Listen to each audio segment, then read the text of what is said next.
For over a decade, Abubakar Shekau spread his brand of death and violence across northern Nigeria, killing over 40,000 people and causing 2 million to flee.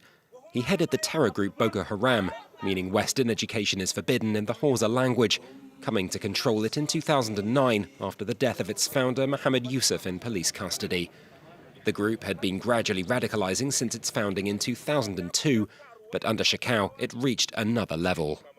What began as sectarian crisis in the northeastern parts of the country has gradually evolved into terrorist activities in different parts of the country.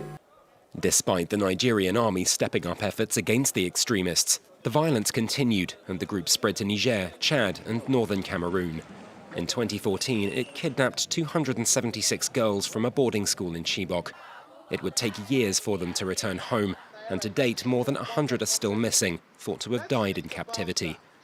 In 2015, as it faced an onslaught from a military coalition of West African nations, Boko Haram would pledge allegiance to the Islamic State group, establishing itself as their regional branch.